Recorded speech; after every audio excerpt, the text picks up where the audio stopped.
لبيك اللهم لبيك لبيك لا شريك لك لبيك إن الحمد والنعمة لك والملك لا شريك لك لبيك اللهم لبيك. نحمده ونصلي على رسوله الكريم، اما بعد فاعوذ بالله من الشيطان الرجيم. بسم الله الرحمن الرحيم. رب اشرح لي صدري ويسر لي امري واحلل عقدة من لساني يفقهوا قولي. رب يسر ولا تعسر وتمم بالخير. حج بیت اللہ کے راستے کا سفر ہے، شوق کا سفر، محبت کا سفر، ایک روحانی سفر، اور اس کے ساتھ ساتھ اسلام کا ایک بنیادی رکن، اللہ کی عبادت کا ایک بہترین طریقہ، ایک ذریعہ، ایک اجتماعی عبادت. اگر دیکھا جائے تو تمام عبادات کا مجموعہ، جس میں نماز، صدقہ اور بعض اوقات روزے بھی رکھے جاتے ہیں.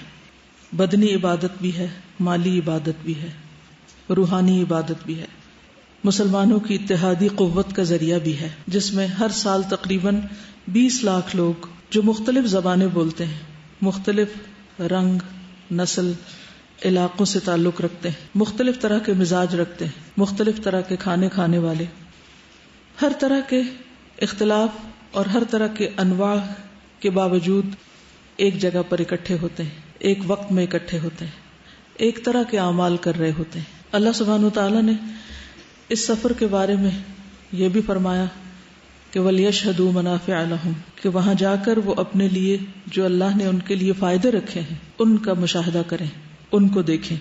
امام ابو حنیفہ کہتے ہیں کہ میں سوچتا تھا کہ عبادات میں سب سے افضل عبادت کون سی ہے، اور مجھے اس میں تردد رہا، لیکن جب میں حج کر چکا تو مجھے معلوم ہوا کہ حج تمام عبادات میں افضل ہے، کیونکہ اس میں باقی عبادات بھی شامل ہو جاتی ہیں. سب سے افضل عبادت اس لیے بھی ہے کہ اس میں انسان جہاں اپنا وقت، جان، مال لگاتا ہے، ان سب کی قربانی دیتا ہے، وہاں دوسری طرف سفر حج کا ارادہ کرتے ہی انسان کے دل کی کیفیت بدلنے لگتی، اس کی ساری توجہ اللہ سبحانہ وتعالی کی طرف ہو جاتی ہے. یہ سفر آخرت کی یاد بھی دلاتا ہے، اور بہت سے مواقع ایسے ہوتے ہیں جہاں پر انسان واقعی آخرت کے اجتماع، حساب کتاب اور وہاں کی تنگی اور سختی کو کسی درجے میں محسوس کر سکتا ہے، اس کا ایک تجربہ کرتا ہے. اللہ کا گھر بیت اللہ، کعبہ شریف، اس کی سب سے پہلی تعمیر فرشتوں کے ہاتھوں ہوئی. پھر طوفان نوح کے بعد جب یہ گھر اپنی جگہ سے ختم ہو گیا تو اللہ کے حکم سے اس کی تعمیر ابراہیم اور اسماعیل علیہ السلام نے کی. تعمیر کرنے کے بعد انہوں نے اپنے رب سے دعائیں مانگی.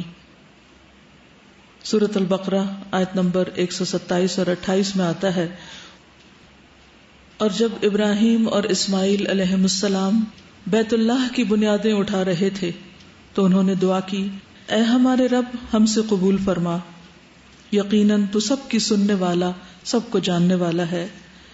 اے ہمارے رب ہم دونوں کو اپنا فرما بردار بنا، اور ہماری نسلوں میں سے اپنی فرما بردار امت اٹھا، اور ہمیں اپنی عبادت کے طریقے بتا، اور ہمیں معاف فرما، یقیناً تو بڑا معاف کرنے والا، بہت رحم فرمانے والا ہے. اللہ کے گھر کی تعمیر کے بعد اللہ سے معافی مانگ رہے ہیں.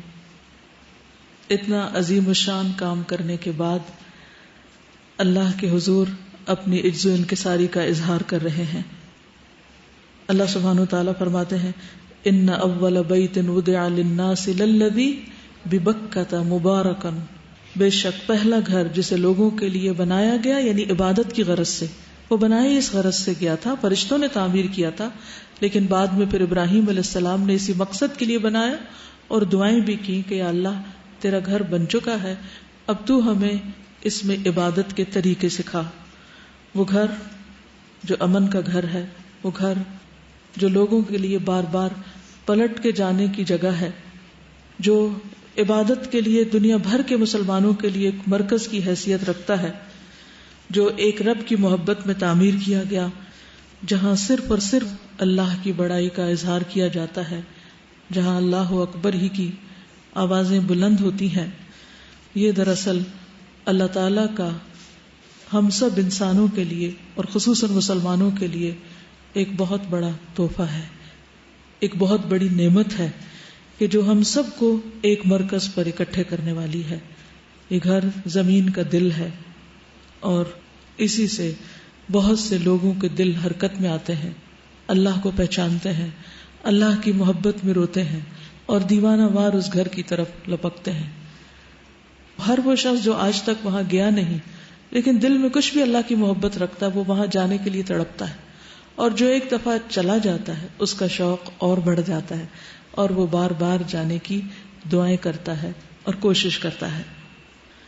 اس گھر کی تعمیر کے بعد اس کے حج کا حکم اللہ سبحانہ وتعالی نے ابراہیم علیہ السلام ہی کو دیا، اور لوگوں میں حج کا اعلان کر دو، وہ تمہارے پاس پیدل اور دبلے اونٹوں پر ہر دور کی گھاٹی سے آئیں گے، دور دراز کے مقامات سے، دور دراز کی راہوں سے اونٹوں پر بیٹھ کر، اور جن کے پاس سواریاں نہ ہوں وہ پیدل بھی آئیں گے اس گھر کی محبت میں۔ اس 4000 سال کی تاریخ میں کوئی ایک دن بھی ایسا نہیں رہا کہ جب لوگ اس گھر کی زیارت کے لیے دور دراز کے علاقوں سے جاتے نہ رہے ہوں۔ وہ گھر ہمیشہ آباد رہا، اور جو جو وقت گزرتا جا رہا ہے اس گھر کی آبادی میں اضافہ ہی ہوتا چلا جا رہا ہے، اور اس کی محبت اور اس کی طرف جانے کا شوق بڑھتا ہی چلا جا رہا ہے۔ ابراہیم علیہ السلام اور اسماعیل علیہ السلام نے جو دعا کی تھی وہ تھی وَأَرِنَا مَنَاسِكَنَا، کہ اللہ حکم تو نے دیا ہے حج کا، تو اب ہمیں حج کے طریقے بھی تو ہی سکھا دے۔ اور اس کے لیے لفظ مناسک استعمال ہوا ہے۔ مناسک منسک کو کہتے ہیں، وہ مقام جہاں نسک کا عمل کیا جاتا ہے، یعنی ویسے تو منسک ہر عبادت کے لیے بھی آتا ہے لیکن خاص طور پر اعمال حج کے لیے یہ لفظ استعمال ہوتا ہے۔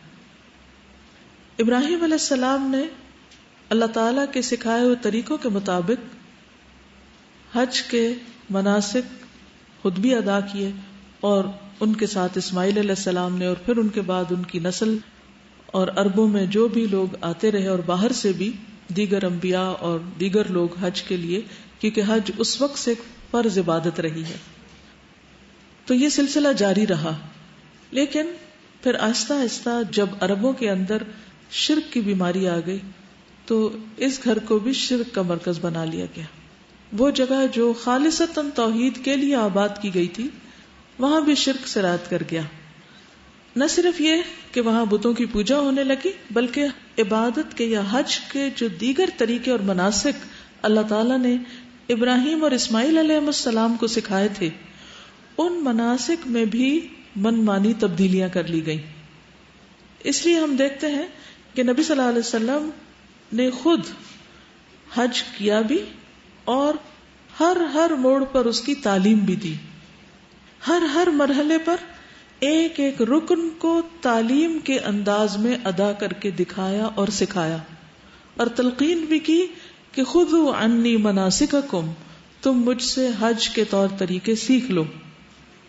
یعنی آپ نے خود اپنا فرض بھی ادا کیا اور ساتھ سکھایا بھی، دونوں کام ساتھ ساتھ ہوتے رہے۔ اس لیے ہم دیکھتے ہیں کہ حج کا طریقہ پوری وضاحت کے ساتھ نبی صلی اللہ علیہ وسلم کی سنت کے مطابق احادیث کی کتابوں میں موجود ہے۔ قرآن مجید کے ذریعے بھی ہمیں کچھ تعلیمات ملتی ہیں، اور کچھ تعلیم ہمیں نبی صلی اللہ علیہ وسلم کے عملی نمونے سے ملتی ہے۔ تو سب سے پہلی بات تو یہ ہے کہ حج کا جو لفظ ہے یہ حج اور حج دونوں طرح استعمال ہوتا ہے، جس کا لفظی معنی ہوتا ہے زیارت کرنا، ارادہ کرنا، قصد کرنا۔ اور کس چیز کا ارادہ، کس چیز کا قصد؟ اللہ کے گھر کا ارادہ، اللہ کے گھر کی زیارت، جو ایک خاص عبادت ہے، خاص اعمال کا مجموعہ ہے، جو خاص طریقے پر، خاص دنوں میں، خاص مقامات پر ادا کیے جاتے ہیں۔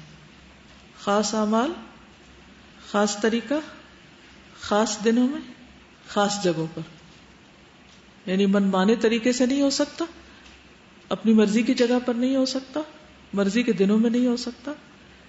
یعنی اس میں ایک ایک سٹیپ کو نبی صلی اللہ علیہ وسلم کے طریقے کے مطابق ادا کیا جائے تو ہی حج ہوتا ہے.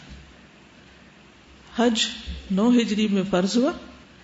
نبی صلی اللہ علیہ وسلم نے اس سال ابو بکر رضی اللہ تعالی عنہ کی قیادت میں حج کا قافلہ روانہ کیا.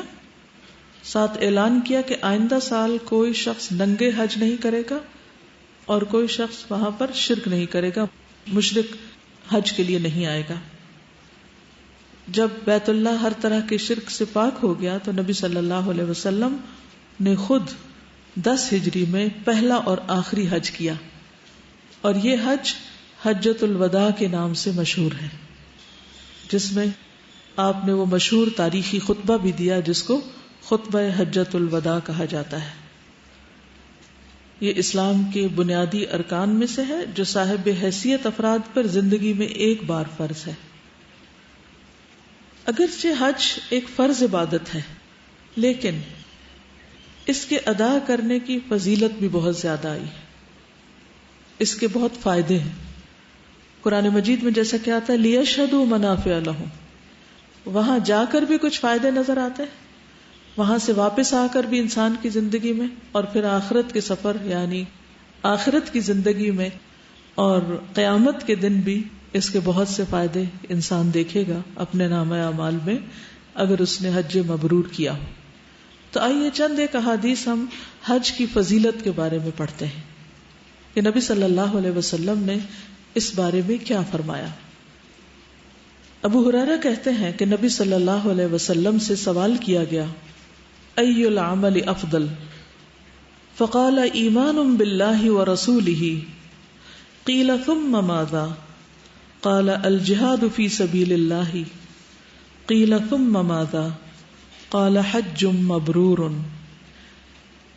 ابو ہریرہ کہتے ہیں کہ آپ سے سوال کیا گیا کہ کون سا عمل سب سے افضل ہے؟ فرمایا اللہ اور اس کے رسول پر ایمان لانا. کہا گیا اس کے بعد؟ فرمایا اللہ کی راہ میں جہاد کرنا. پوچھا گیا اس کے بعد؟ آپ نے فرمایا حج مقبول، حج مبرور. حج مبرور کا معنی کیا ہے؟ ایسا حج جو صرف اور صرف اللہ کی خاطر کیا گیا ہو، اس میں کوئی دکھاوا ریاکاری نہ ہو، اور جس میں سنت رسول صلی اللہ علیہ وسلم کی پوری پوری پیروی کی جائے.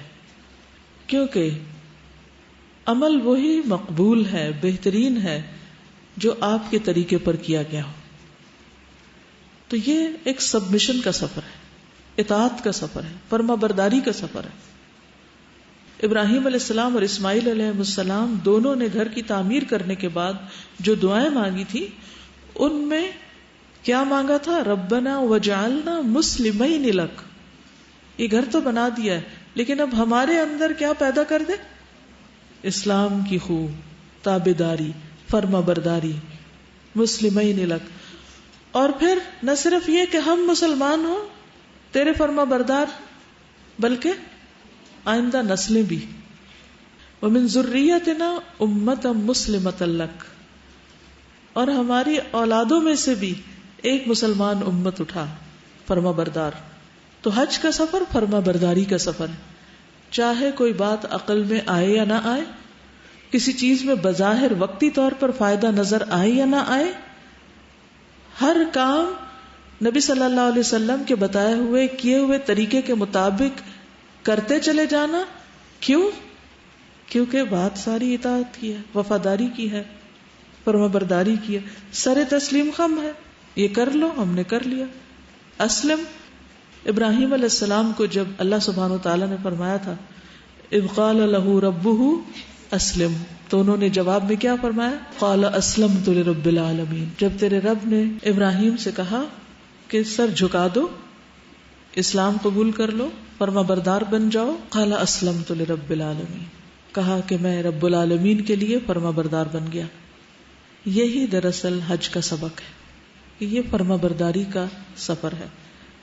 اس سفر میں جہاں خوشی ہوتی ہے وہاں مشکلات بھی ہوتی ہیں، وہاں قربانیاں بھی ہوتی ہیں. ان قربانیوں میں انسان اپنی نیت کو اور اپنے عمل کو صرف اور صرف اللہ کے لیے اسی وقت خالص رکھ سکتا ہے جب وہ اس بات کا ڈے 1 سے ارادہ کرتے ہی تہیہ کر لے کہ اب اس راستے میں جو کچھ بھی ہوگا میں اس پر راضی ہوں اور میں ہر کام کو اسی طریقے پر کروں گا جس پر نبی صلی اللہ علیہ وسلم نے کیا، خواہ وہ میرے والدین یا کسی اور کی مرضی کے مطابق نہ بھی ہو، خواہ وہ میرے نفس کی خواہش کے مطابق بھی نہ ہو، تب بھی میں کروں گا، کیونکہ حج قبول ہی اس وقت ہے، حج مبرور ہی اس وقت ہے جب وہ اس طریقے کے مطابق ہو، اس طریقے کی اطاعت ہو جو بتا دیا گیا۔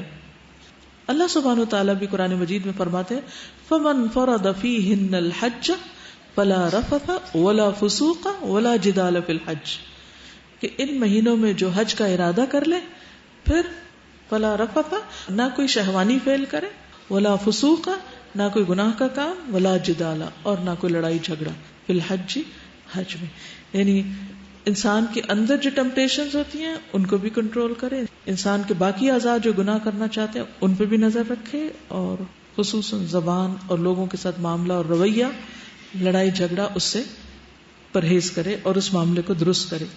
حسن بصری کہتے ہیں کہ ان یرجع زاہدا فی الدنیا راغبا فی الاخرہ، حج مبرور وہ حج ہوتا ہے جس میں انسان دنیا سے زہد اختیار کرتے ہوئے اور آخرت کی طرف رغبت کرتے ہوئے لوٹتا ہے، یعنی جس کے اینڈ پر انسان کے اندر دنیا سے بے رغبتی، عدم دلچسپی، اور آخرت سے دلچسپی بڑھ جاتی، وہ حج مبرور ہوتا ہے۔ اس لیے ایک اور حدیث میں آتا ہے العمرۃ الی العمرۃ کفارۃ لما بینہما والحج المبرور لیس لہ جزاء الا الجنہ، متفق علیہ۔ عمرہ ان تمام گناہوں کا کفارہ ہے جو موجودہ اور گزشتہ عمرہ کے درمیان سرزد ہوئے، اور حج مبرور کا بدلہ جنت کے سوا کچھ نہیں۔ تو گویا انسان جنت کے راستے پہ ہوتا ہے، جنت کا سودا کرنے جاتا ہے، جنت کی ڈیل کرتا ہے۔ نبی صلی اللہ علیہ وسلم نے یہ بھی فرمایا کہ بر الحج اطعام الطعام وطیب الکلام، حج مبرور وہ ہے جس میں کھانا کھلایا جائے اور اچھی گفتگو کی جائے، یعنی اپنے ساتھیوں کی ضروریات پوری کی جائیں اور ان سے بات بھی اچھی طرح کی جائے، یہ حج مبرور ہے جس کا صلہ جنت ہے۔ چلیے اب اجازت، سبحانک اللہم و بحمدک، اشہد ان لا الہ الا انت، استغفرک و اتوب الیک۔ السلام علیکم ورحمۃ اللہ وبرکاتہ۔ ان الحمد والنعمة لك والملك لا شريك لك لبيك اللهم لبيك لا شريك لك لبيك ان الحمد والنعمة لك والملك لا شريك لك لبيك اللهم لبيك لا شريك لك لبيك ان الحمد والنعمة لك والملك لا شريك لك لبيك اللهم لبيك لا شريك لك لبيك ان الحمد والنعمة لك والملك لا شريك لك لبيك اللهم لبيك لا شريك لك لبيك